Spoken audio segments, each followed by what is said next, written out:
Don தமிழொலியின் இரவு நேர பிரதான செய்திகளோடு இணைந்திருக்கின்றோம். முதலில் தலைப்புச் செய்திகள்.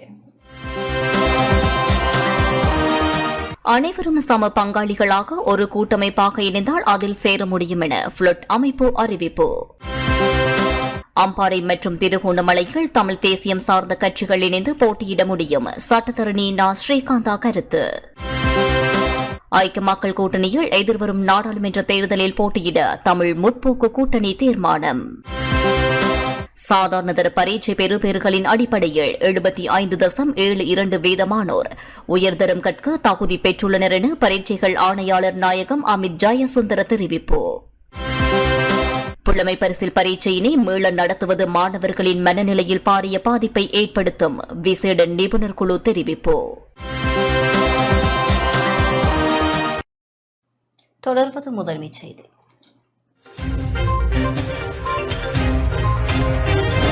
அனுசரணை வழங்குவோர் இலங்கை தாய்மார் நம்பிக்கையுடன் தெரிவு செய்வது மலிபன் கிரி. ஒரு கட்சி மற்ற கட்சி ஆதிக்கம் செலுத்தும் நிலைப்பாடு இல்லாமல் கூட்டமைப்பாக செயற்பட வேண்டும் என முன்னாள் நாடாளுமன்ற உறுப்பினர் தர்மலிங்கம் சித்தார்த்தன் தெரிவித்துள்ளார்.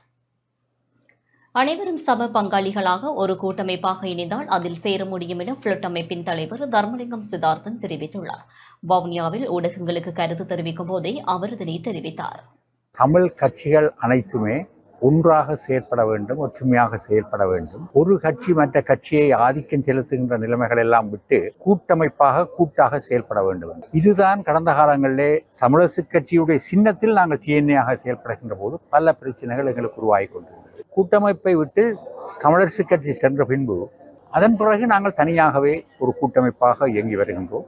இப்போது வேறு கட்சிகள் வந்து இயங்கி இருக்கின்றது. இப்போது கடந்த ஜனாதிபதி தேர்தலிலே நாங்கள் அவர்கள் சொல்லியிருக்கிறதை பார்த்தால் தமிழரசு கட்சி சின்னத்திலே பழையபடி தமிழரசு கட்சி தான் முடிவெடுக்கப் போகிறது என்று அந்த அடிப்படையிலே அவர்கள் கூறி ஆதிக்கம் தமிழரசு கட்சியினுடையதான், நீங்கள் அதிலே வந்து சேருங்கள், உங்களுக்கு பார்த்து நாங்கள் தருவோம் என்ற மாதிரி சொல்லியிருக்கிறார்கள். அது அப்படியான ஒரு நிலைப்பாட்டில் நாங்கள் போக முடியாது.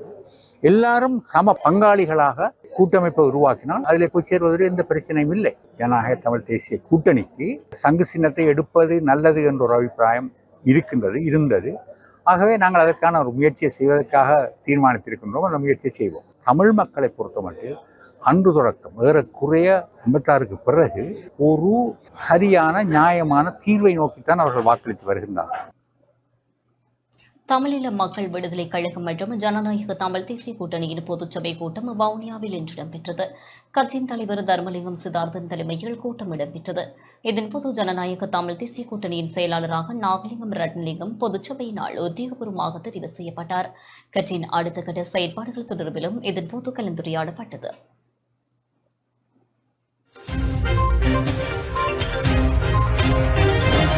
அனுசரணை வழங்கியோர் இலங்கை தாய்மார் நம்பிக்கையுடன் தெரிவு செய்வது மலிபன் கிரி. இலங்கை தமிழரசு கட்சியின் மத்திய குழு தீர்மானம் தொடர்பான ஜனநாயக தமிழ் தேசிய கூட்டமைப்பின் முடிவு எதிர்வரும் செவ்வாய்க்கிழமை அறிவிக்கப்படும் என சட்டத்தரணி நா. ஸ்ரீகாந்தா தெரிவித்துள்ளார். இலங்கை தமிழரசு கட்சியின் மத்திய குழு தீர்மானம் தொடர்பான ஜனநாயக தமிழ் தேசிய கூட்டமைப்பின் முடிவு எதிர்வரும் செவ்வாய்க்கிழமை அறிவிக்கப்படும் என தமிழ் தேசிய கட்சியின் தலைவர் சட்டத்தரணி நா. ஸ்ரீகாந்தா தெரிவித்துள்ளார். அதேவழி தமிழ் பிரதிநிதித்துவத்தை பாதுகாக்கும் பொருட்டு அம்பாறை மற்றும் திருகோணமலையில் தமிழ் தேசியம் சார்ந்த கட்சிகள் இணைந்து போட்டியிட முடியும் என தெரிவித்தார். யாழில் உள்ள தனியார் விடுதியில் இன்று இடம்பெற்ற ஊடக சந்திப்பில் கலந்து கொண்டு கருத்து தெரிவித்த போதே அவர் இதனை தெரிவித்தார். எதிர்வரும் பாராளுமன்ற பொது தேர்தலில் தமிழ் மக்களின் பிரதிநிதித்துவத்தை உறுதிப்படுத்துவதற்கு ஏதுவாக கடந்த காலத்தில் தமிழ் தேசிய கூட்டமைப்பில் இருந்து வெவ்வேறு சந்தர்ப்பங்களில் பிரிந்து சென்றவர்கள் மீண்டும் தமிழ் தேசிய கூட்டமைப்பில் இணைந்து கொண்டு தமிழரசு கட்சியின் பேரில் தமிழரசு கட்சியின் சின்னத்தில் இணைந்து போட்டியிட முன்வர வேண்டும் என்ற கோரிக்கையை தமிழரசு கட்சியின் சார்பில் அதனுடைய பேச்சாளர் சுமந்திரன் விடுத்திருக்கின்றார். இந்த அழைப்பு தொடர்பிலே உரிய தகுந்த முடிவினை எதிர்வரும் செவ்வாய்க்கிழமை ஜனநாயக தமிழ் தேசிய கூட்டணியின் அங்கத்துவ கட்சிகள் அனைத்தும் ஒன்றாக கூடி ஆராய்ந்து நிச்சயமாக வழங்க முடியும் என்று நாங்கள் எதிர்பார்க்கின்றோம். அம்பாறை மற்றும் திருகோணமலை மாவட்டங்களை பொறுத்தமட்டில் தமிழ் மக்களின் பிரதிநிதித்துவத்தை உறுதிப்படுத்துவதற்கான அவசியம் ஏற்பட்டிருக்கிறது என்ற உணர்வின் அடிப்படையிலே அந்த 2 மாவட்டங்களிலும் எந்தவிதமான தயக்கமுமின்றி அனைத்து தமிழ் தேசிய கட்சிகளோடும் தமிழரசு கட்சி உட்பட இணைந்து கூட்டாக செயற்படுவதற்கு நாங்கள் தயாராக இருக்கின்றோம். ஆகவே இந்த விடயத்தில் தமிழ் தேசிய அரசியல் பரப்பில் உள்ள அனைத்து கட்சிகளும் ஒன்றாக இணைந்து இந்த தேர்தலை சந்திக்க முடியும் என்று நாங்கள் நம்புகிறோம். உரிய முறையில் தகுந்த ஏற்பாடுகளுடன் நாங்கள் கூட்டாக செயற்பட்டு திருகோணமலை மாவட்டத்திற்கான தமிழர் பிரதிநிதித்துவத்தையும், அம்பாறை மாவட்டத்தில் சென்ற முறை பறிபோன தமிழர் பிரதிநிதித்துவத்தையும் இந்த முறை உறுதிப்படுத்த முடியும் என்று நாங்கள் உறுதியாக நம்புகின்றோம். மட்டக்களப்பு, வன்னி மற்றும் யாழ்ப்பாண மாவட்டங்களை பொறுத்த மட்டிலே தமிழரசு கட்சியுடன் இணைந்து செயற்படுவதிலே கொள்கை ரீதியாகவும் அனுபவ ரீதியாகவும் எங்களுக்கு பல மன விலக்குகள் இருக்கின்றன. தமிழ் தேசியத்தை சிங்கள பேரினவாதத்தோடு சமரசம் செய்து வைப்பதற்காகவா இந்த அழைப்பு, அல்லது இருக்கின்ற பதவிகள் கதிரைகள் பறிபோய்விடாமல் பாதுகாப்பதற்கா இந்த அழைப்பு, அல்லது கடந்த காலத்தை போல ஆட்சி கட்டிலில் அமர்ந்திருப்பவர்களோடு திரைமறைவு பேச்சுகளை நடாத்தி சமரச அரசியலை முன்னெடுத்து அந்த பொறிமுறையின் ஊடாக தமிழ் தேசிய அபிலாஷைகள் சமரசம் செய்யப்படுவதற்கான ஓர் வேதனைக்குரிய அத்தியாயத்தை மீண்டும் எழுதுவதற்கா இந்த அழைப்பு என்ற கேள்விகளை நாங்கள் எழுப்ப வேண்டிய கட்டாயமான நிலையிலே இருக்கின்றோம். ஒற்றுமை அவசியமானது, ஆனால் ஒற்றுமை ஒரு திட்டவட்டமான குறிக்கோளோடு இருக்க வேண்டும்.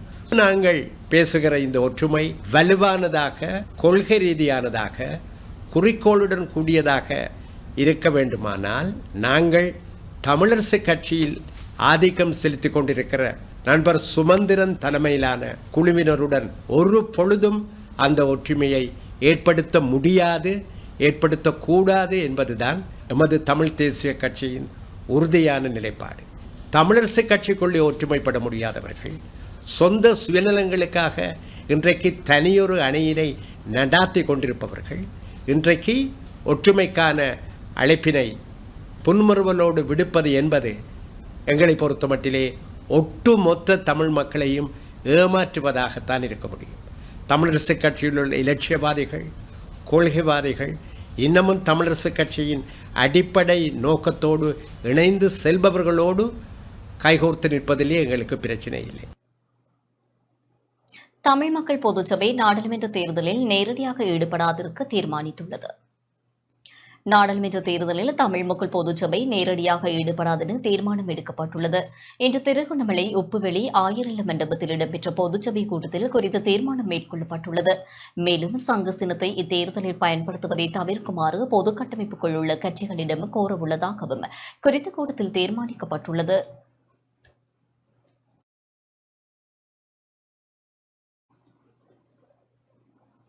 ஐக்கிய மக்கள் கூட்டணியில் எதிர்வரும் நாடாளுமன்ற தேர்தலில் போட்டியிட தமிழ் முற்போக்கு கூட்டணி தீர்மானித்துள்ளது.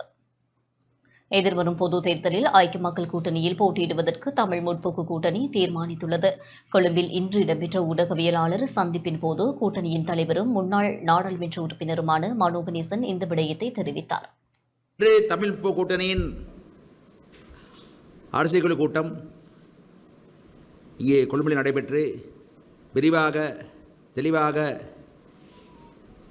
இன்று நாடு எதிர்கொள்ளக்கூடிய பாராளுமன்ற தேர்தல் தொடர்பாக நாங்கள் ஆராய்ந்து சில முடிவுகளுக்கு வந்திருக்கின்றோம். அந்த அடிப்படையிலே இன்று எங்களது நிகழ்ச்சி நிரலிலே தமிழ் முற்போக்கு கூட்டணி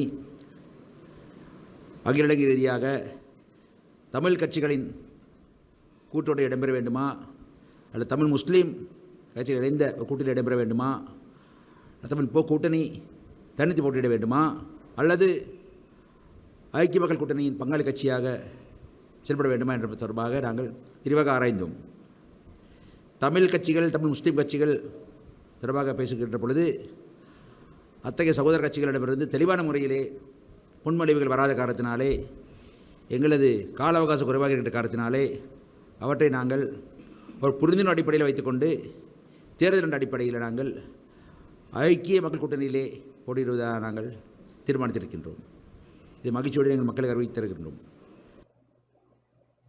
இந்திய வெளிவிவகார அமைச்சர் எஸ் ஜெய்சங்கர் எதிர்வரும் 4ஆம் தேதி இலங்கைக்கு விஜயம் செய்யவுள்ளார்.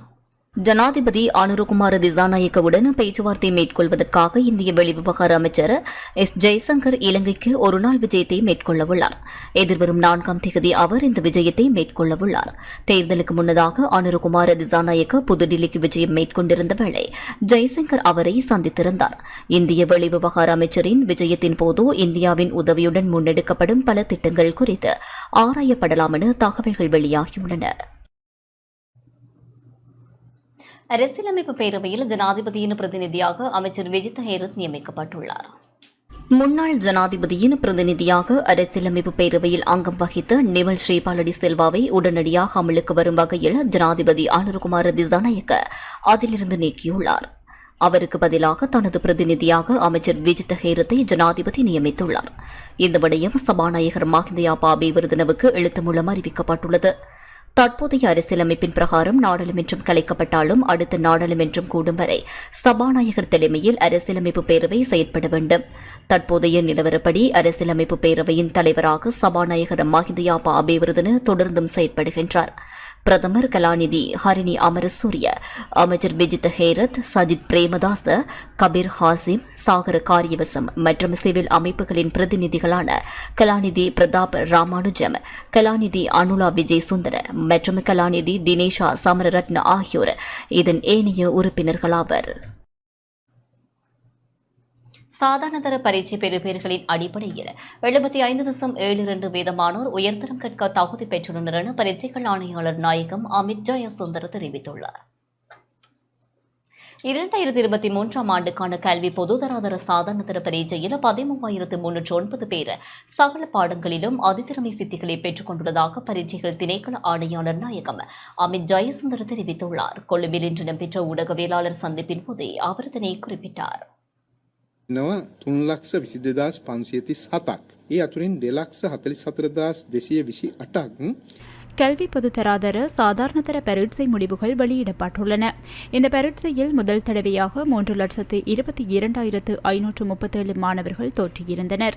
அவர்களில் 2,44,228 பேர் உயர்தரத்துக்கு தகுதி பெற்றுள்ளனர். இதில் 100க்கு 75.72 வீதமாகும். இந்த பரீட்சை முடிவுகளை கடந்த காலங்களுடன் ஒப்பிடுகையில் மிக சிறந்ததாக கருத முடியும். இதேவேளை பரீட்சை முடிவுகளை மீள்பரிசீலனை செய்வதற்காக எதிர்வரும் அக்டோபர் 1ஆம் திகதி முதல் 14ஆம் திகதி வரையான 2 வார காலம் வழங்கப்பட்டுள்ளது. සුදුසුකම් ලබලා තියෙනවා උසස් පෙළ පන්තියට ඇතුළත් වීම සඳහා. අපේක්ෂකයන්ගේ ප්‍රතිශතය வவுனியா தமிழ் மத்திய மகா வித்தியாலய மாணவர்கள் 27 பேர் சாதாரணதர பரீட்சை பெறுபேறுகளின் அடிப்படையில் சிறந்த பெறுபேற்றை பெற்றுள்ளனர்.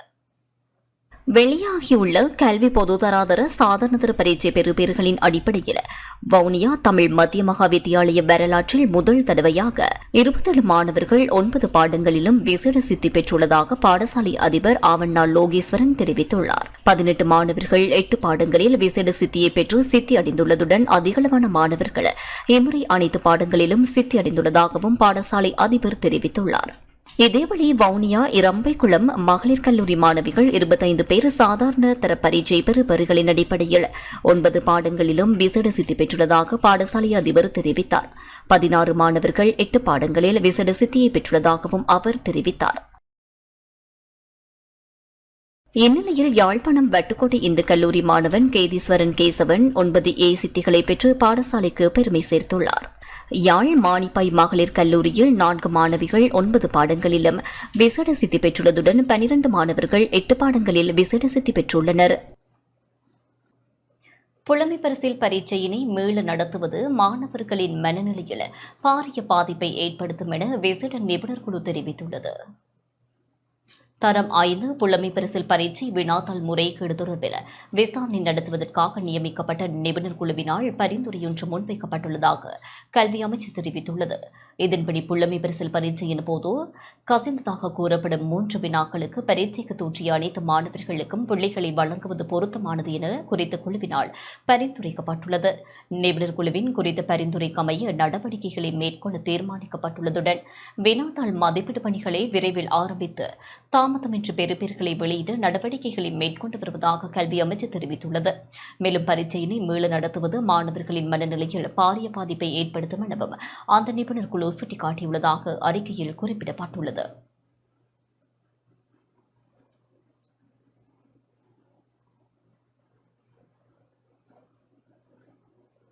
நாடாளுமன்ற தேர்தலுக்கான தபால்மூல வாக்கு விண்ணப்பங்கள் எதிர்வரும் செவ்வாய்க்கிழமை முதல் ஏற்றுக்கொள்ளப்பட உள்ளது. நாடாளுமன்ற தேர்தலுக்கான தபால்மூல வாக்கு விண்ணப்பங்கள் எதிர்வரும் செவ்வாய்க்கிழமை தொடக்கம் எதிர்வரும் 8ஆம் தேதி வரை ஏற்றுக்கொள்ளப்படும் என தேர்தல்கள் ஆணையாளர் நாயகம் சமன் ஸ்ரீ ரத்நாயக்க தெரிவித்துள்ளார். கொழும்பில் நேற்று ஊடகங்களுக்கு கருத்து தெரிவித்த போதே அவர் இவ்வாறு தெரிவித்தார். தபால்மூல வாக்களிப்பு விண்ணப்பங்கள் எதிர்வரும் அக்டோபர் 1ஆம் தேதி முதல் 8ஆம் தேதி வரை ஏற்றுக்கொள்ளப்படும். 1981ஆம் ஆண்டு 1ஆம் இலக்க நாடாளுமன்ற தேர்தல் சட்டத்தின் பிரகாரம் தேர்தல் அறிவிக்கப்பட்ட தினத்திலிருந்து 7 முதல் 14 நாட்களுக்குள் தபால்மூல வாக்குகளுக்கான விண்ணப்பங்களை ஏற்றுக்கொள்வதற்கு நடவடிக்கைகளை எடுக்க வேண்டும். இதன்படி அனைத்து தபால்மூல வாக்காளர்களும் இந்த நாடாளுமன்ற தேர்தலுக்கான உங்களின் தபால்மூல வாக்கு விண்ணப்பங்களை நிறுவன தலைவரால் சான்றளித்து உங்கள் விண்ணப்பங்களை பதிவு செய்து மாவட்ட தேர்தல் அதிகாரியிடம் வழங்குமாறு கேட்டுக்கொள்கின்றோம். இந்த தேர்தல் 2024 வாக்காளர் பட்டியலை அடிப்படையாக கொண்டது. இதன்படி கடந்த ஜனாதிபதி தேர்தலுக்கு பயன்படுத்தப்பட்ட வாக்காளர் பட்டியல் பயன்படுத்தப்பட உள்ளதென தேர்தல்கள் ஆணையாளர் நாயகம் சமன் ஸ்ரீ ரத்நாயக்க தெரிவித்துள்ளார்.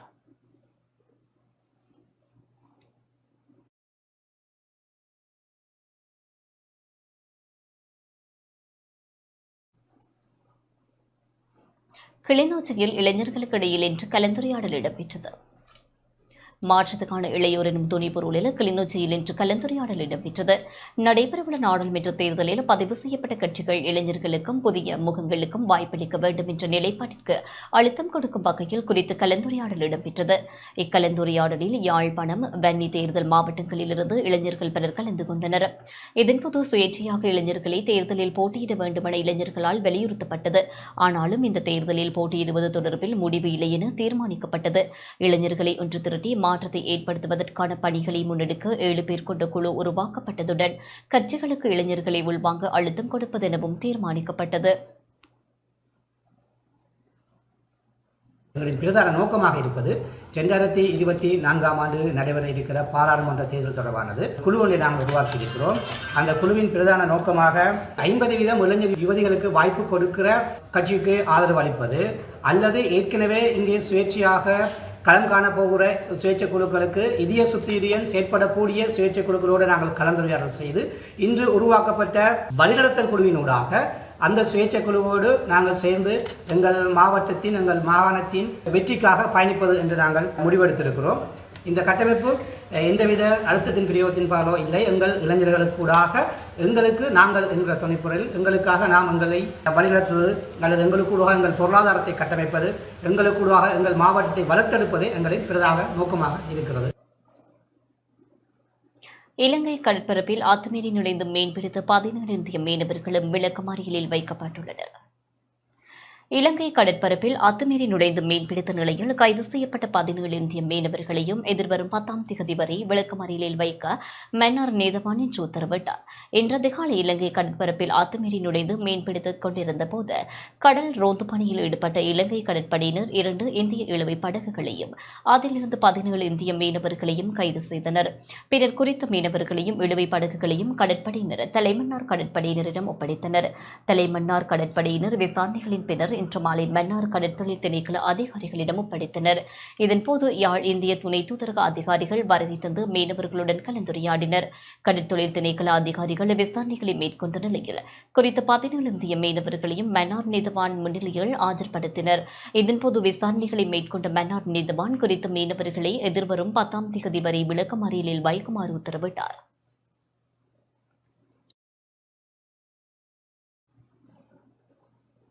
புதுக்குடியிருப்பு பிரதேசத்தில் கட்டாக்காளி மாடுகளால் விவசாயிகள் பாதிப்புகளை எதிர்கொண்டுள்ளனர். முல்லைத்தீவு புதுக்குடியிருப்பு பிரதேசத்தில் கட்டாக்களி மாடுகளின் தொடர்ச்சியான தொந்தரவால் விவசாயிகள் பாரிய அசௌகரியங்களை எதிர்கொண்டு வருகின்றனர். கோம்பாவில் கிராம சேவையாளர் பிரிவிற்குட்பட்ட கர்ணன் குடியிருப்பு கிராமத்தில் விவசாய தோட்டத்திற்குள் நுழைந்த கட்டாக்களி மாடுகள் வெண்டி, பயிற்றை, பூசணி போன்ற பயிர்களை அடியோடு அழித்து நாசமாக்கியுள்ளன. மேட்டு பயிர் செய்கையை நம்பி வாழும் ஏழை விவசாயிகளின் வாழ்வாதாரத்தை தொடர்ச்சியாக கட்டாக்களி மாடுகள் சேதப்படுத்தி வருவதனால் விவசாயிகள் பின்னடைவை சந்தித்து வருகின்றனர். கட்டாக்களி மாடுகளை கட்டுப்படுத்தி விவசாயத்தை மேற்கொள்வதற்கு உரிய நடவடிக்கை எடுக்குமாறு கமக்கார அமைப்பு மற்றும் பொதுக்குடியிருப்பு பிரதேச சபைக்கு பொறுப்பான அதிகாரிகளுக்கு தெரியப்படுத்திய போதிலும் அவர்கள் உரிய நடவடிக்கை எடுக்கவில்லை என்று விவசாயிகள் கவலை வெளியிட்டுள்ளனர்.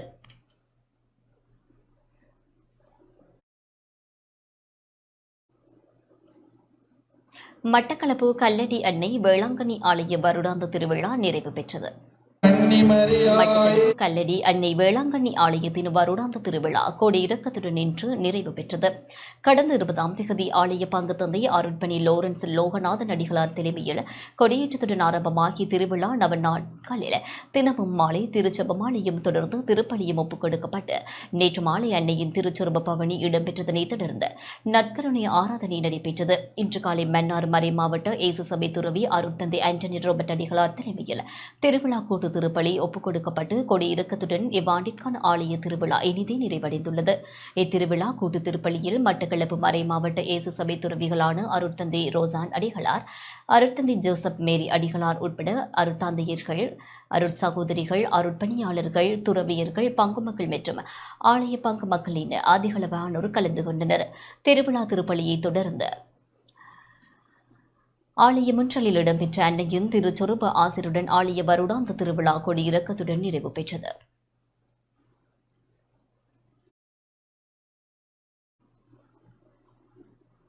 அம்பாறை கல்முனை கார்மேல் ஃபெட்டிமா கல்லூரியின் 125வது ஆண்டு நிறைவு விழா சிறப்பாக கொண்டாடப்பட உள்ளது. அம்பாறை கல்முனை கார்மேல் ஃபெட்டிமா கல்லூரியின் 125வது ஆண்டு நிறைவு விழா தொடர்பில் பல்வேறு கட்ட நடவடிக்கைகள் எடுக்கப்பட்டு வருகின்றன. 125வது ஆண்டு விழா கொண்டாட்டங்கள் தொடர்பில் பாடசாலை நிர்வாகத்தினர் எவ்வாறு குறிப்பிட்டனர்? கார்மேல் ஃபட்டிமா கல்லூரி தனது 125 ஆண்டை தனது 125 ஆண்டு கல்வி சேவையை இந்த பிரதேசத்திலே ஆற்றி 2025ஆம் ஆண்டு அது நிறைவு செய்ய இருக்கிறது. அந்த வகையிலே இந்த வருடம் கல்லூரி தினமாகிய அக்டோபர் 13, 2024 தொடக்கம் அக்டோபர் 13, 2025 ஆண்டு ஒரு வருட காலத்தை ஜூபிலி ஆண்டாக பிரகடனப்படுத்தி நாங்கள் பல நிகழ்வுகளையும் செயற்திட்டங்களையும் செய்ய இருக்கின்றோம். இதனுடைய முக்கிய நோக்கம் நாங்கள் இறைவனுக்கு நன்றி கூறுவதும் 125 ஆண்டுகளாக 24 ஆண்டுகளாக இறைவன் பலரூடாக செய்த நன்மைகளுக்காக நாம் நன்றி கூறுவதுமே முக்கிய நோக்கமாக இருக்கிறது.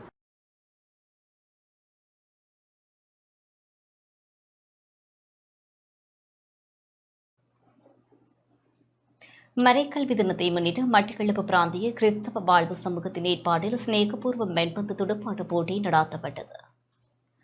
மட்டக்களப்பு பிராந்திய கிறிஸ்தவ வாழ்வு சமூகத்தின் ஏற்பாட்டில் மறைக்கல்வி தினத்தை முன்னிட்டு கிறிஸ்தவ வாழ்வு சமூகம் இயங்கி வரும் மறைக்கூட்ட பங்கிலுள்ள மறைக்கல்வி பயிலும் 15 வயதிற்குட்பட்ட மாணவர்களுக்கு இடையிலான சிநேகபூர்வ மென்பந்து கிரிக்கெட் சுற்றுப் போட்டியின் இறுதிப் போட்டி இன்று இடம்பெற்றது. இறுதிப் போட்டியில் பெரிய உப்போடை, தூய லூர்து அன்னை ஆலயம் மற்றும் புளியந்தீவு மரியாள் பேராலய மாணவணியினர் மோதிக்கொண்டனர். பிராந்திய கிறிஸ்தவ வாழ்வு சமூகத்தின் ஆன்மீக உதவி அருட்தந்தை அனிஸ்டன் மொராயஸ் தலைமையில் புனித செபஸ்டியார் ஆலயம் ஒன்றில் போட்டிகள் நடைபெற்றன. பிளியந்தீவு மரியாள் பேராலயம் மாணவாணியினர் வெற்றி பெற்றனர். அருட்பணி போல் சத்குணநாயகம் அடிகளார், புனித மரியாள் பேராலய பங்குத்தந்தை நிக்சன் அடிகளார், பெரிய உப்போடை லூர்து அன்னை ஆலய பங்குத்தந்தை பிரைனர் அடிகளார், கிறிஸ்தவ வாழ்வு சமூக வழிகாட்டி அருட் சகோதரர் ஸ்டீபன் மேத்யூ, பிராந்திய கிறிஸ்தவ வாழ்வு சமூகத்தின் தலைவர் சாந்தகுமார் உட்பட பலரும் பங்கு பெற்றனர். சர்வதேச முதியோர் தினத்தை முன்னிட்டு மட்டக்களப்பு காத்தான்குடியில் இரத்த தான முகாம் ஒழுங்குபடுத்தப்பட்டது. சர்வதேச முதியோர் தினத்தை முன்னிட்டு மட்டக்களப்பு காத்தன்குடி முதியோர் இல்லத்தில் ஏற்பாடு செய்யப்பட்டிருந்த ரத்த தான முகாம் இன்று முதியோர் இல்ல மண்டபத்தில் நடைபெற்றது. மனிதாபிமான ரத்த தானம் வழங்கும் நிகழ்வில் ஏராளமான இளைஞர்கள், யுவதிகள் மற்றும் பொதுமக்கள் ஆர்வத்துடன் கலந்து கொண்டு ரத்த தானம் வழங்கியிருந்தனர். இளைஞர் வலுவூட்டலுக்கும் அபிவிருத்திக்குமான அமைப்பின் உறுப்பினர்களும் ஒத்துழைப்பு வழங்கியிருந்தமை குறிப்பிடத்தக்கது. இதேவேளை செங்கலடி புனித நிக்கோலஸ் ஆலயத்தால் இன்று ஒழுங்குபடுத்தப்பட்ட ரத்த தான முகாம் அருட்தந்தை ஜோசப் நிகஸ்டன் அடிகளார் தலைமையில் நடைபெற்றது. மட்டக்களப்பு போதனா வைத்தியசாலையின் ரத்த வங்கி பிரிவினர் குருதி மாதிரிகளை சேகரித்தனர்.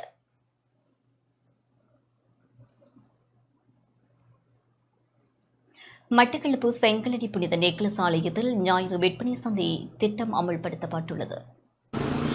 மட்டக்களப்பு செங்கலடி புனித நிக்கோலஸ் ஆலயத்தில் ஞாயிற்றுக்கிழமைகளில் பொருட்கள் விற்பனை செய்யும் சந்தை திட்டம் அமல்படுத்தப்பட்டுள்ளது. அருட்தந்தை ஜோசப் நிகஸ்டன் அடிகளார் இன்றைய தினம் சந்தையினை சம்பிரதாயபூர்வமாக ஆரம்பித்து வைத்தார். உள்ளூர் உற்பத்தி பொருட்கள், மரக்கறி வகைகளும் இங்கு விற்பனைக்காக வைக்கப்பட்டன. உள்ளூர் உற்பத்தியாளர்களை ஊக்குவிக்கும் நோக்குடன் இத்திட்டம் ஆரம்பிக்கப்பட்டுள்ளமை குறிப்பிடத்தக்கது. மசகு எண்ணெய் மற்றும் இயற்கை எரிவாயு விலை அதிகரித்துள்ளது. சர்வதேச சந்தையில் மசகு எண்ணெயின் விலை இன்றைய தினம் சற்று அதிகரிப்பை பதிவு செய்துள்ளது. உலக சந்தையில் WTI மசகு எண்ணெய் பீப்பாயொன்றின் விலை 68.18 அமெரிக்க டாலராக அதிகரிப்பை பதிவு செய்துள்ளது. அதுடன் பிரெண்ட் ரகம் மசகு எண்ணெய் பீப்பாயொன்றின் விலை 71.98 அமெரிக்க டாலராக நிலவுகின்றது. இதேவேளை உலக சந்தையில் இயற்கை எரிவாயுவின் விலை இன்றைய தினம் 2.90 அமெரிக்க டாலராக அதிகரித்துள்ளதாக தெரிவிக்கப்பட்டுள்ளது.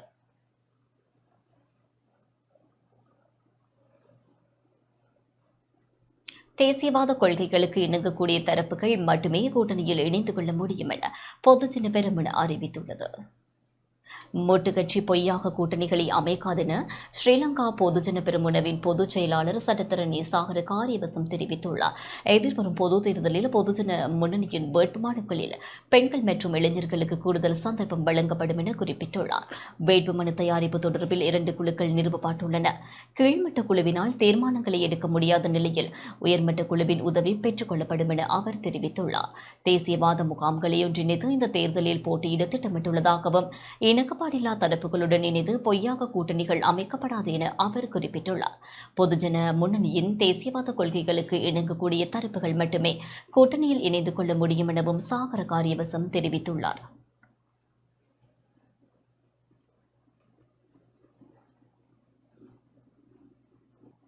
சட்டவிரோதமான முறையில் மதுபான அனுமதி பத்திரங்கள் வழங்கப்பட்டுள்ளதாக கூறப்படும் கருத்துக்கள் உண்மைக்கு புறம்பானவை என மதுவரி திணைக்கள ஆணையாளர் தெரிவித்துள்ளார். ஜனாதிபதி தேர்தல் காலப்பகுதியில் சட்டவிரோதமான முறையில் மதுபான அனுமதி பத்திரங்கள் வழங்கப்பட்டுள்ளதாக தெரிவித்து வரும் கருத்துக்கள் உண்மைக்கு புறம்பானவை என மதுவரி திணைக்களத்தின் ஆணையாளர் MG குணசிறி தெரிவித்துள்ளார். கடந்த ஆண்டு மே மாதம் முதல் 172 மதுபான அனுமதி பத்திரங்கள் மாத்திரமே வழங்கப்பட்டுள்ளதாகவும் அவர் தெரிவித்தார். இதனூடாக சுமார் 220 கோடி ரூபாய் வருமானம் ஈட்ட முடியும் எனவும் அவர் நம்பிக்கை வெளியிட்டார். இதேவேளை 2023 மற்றும் 2024 ஆண்டுகளுக்கான நிலுவைத் தொகையை நவம்பர் 30 முன்னர் செலுத்துவதற்கு அனைத்து நிறுவனங்களும் இணக்கம் தெரிவித்துள்ளதாக மதுவரி திணைக்களத்தின் ஆணையாளர் தெரிவித்துள்ளார். கண்டியில் தனது மகளை தீக்காயங்களுக்கு உள்ளாக்கிய தாயை போலீசார் கைது செய்துள்ளனர்.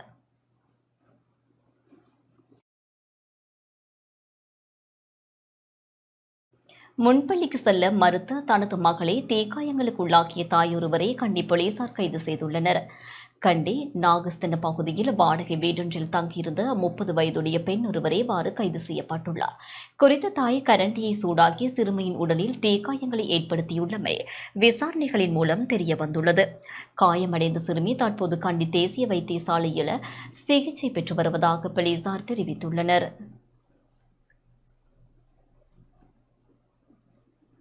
யுக்திய சோதனை நடவடிக்கை நிறுத்தப்படுவதாக அறிவிக்கப்பட்டுள்ளது. யுக்திய நடவடிக்கைகளுக்காக விசேட கடமையாற்றிய போலீசார் அனைவரையும் உடனடியாக அமலுக்கு வரும் வகையில் கடமைகளிலிருந்து விடுவிக்குமாறு பதில் போலீஸ் மா அதிபர் பிரியந்த வீரசூரிய உத்தரவிட்டுள்ளார்.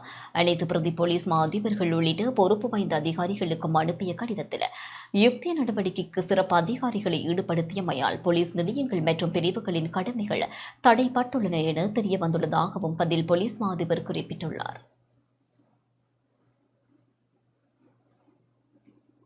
இந்த வருடத்தில் இதுவரை 39,137 டெங்கு நோயாளர்கள் அடையாளம் காணப்பட்டுள்ளனர்.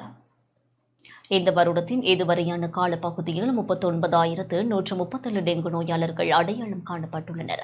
அதிகளவான டெங்கு நோயாளர்கள் மேல் மாகாணத்திலேயே பதிவாகியுள்ளதாக தேசிய டெங்கு கட்டுப்பாட்டு பிரிவு தெரிவித்துள்ளது. அதன்படி மேல் மாகாணத்தில் 16,463 டெங்கு நோயாளர்கள் அடையாளம் காணப்பட்டுள்ளதாக தெரிவிக்கப்பட்டுள்ளது. அதேவேளை டெங்கு நோயினால் இந்த வருடத்தின் இதுவரையான காலப்பகுதியில் 19 பேர் உயிரிழந்துள்ளதாக தேசிய டெங்கு கட்டுப்பாட்டு பிரிவு தெரிவித்துள்ளது. வானில் 2 நிலவுகள் தோன்றுவதாக இஸ்ரோ தெரிவித்துள்ளது. இன்று முதல் எதிர்வரும் நவம்பர் 25ஆம் தேதி வரை வானில் 2 நிலவுகள் தோன்றும் என இஸ்ரோ தெரிவித்துள்ளது. 2024 BT5 என்ற சிறிய விண்கல் பூமிக்கு சுமார் 14 லட்சம் கிலோமீட்டர் தொலைவில் வரவுள்ளது. இதன் மீது சூரிய ஒளிப்படும் போது அது நிலவு போல காட்சியளிக்கும் என தெரிவிக்கப்பட்டுள்ளது. அத்துடன் இதனை தொலைநோக்கி மூலம் மட்டுமே காண முடியும் என இஸ்ரோ தெரிவித்துள்ளது.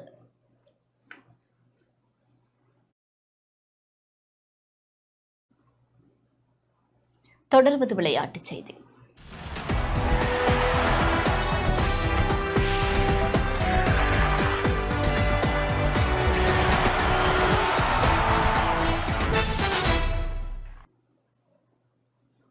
சனத் ஜெயசூரியவின் பதவிக்காலம் நீடிக்கப்பட்டுள்ளது.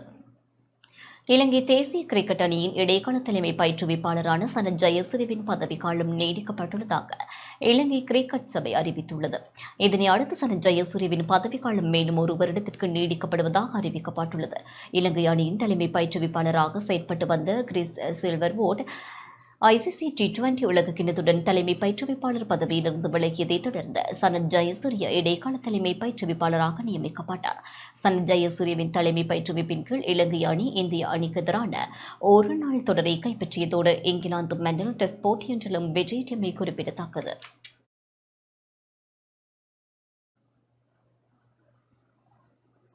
இத்துடன் செய்திகள் நிறைவுக்கு வருகின்றன. தொடர்ந்து டான் தமிழொலி நிகழ்ச்சிகளோடு இணைந்திருங்கள்.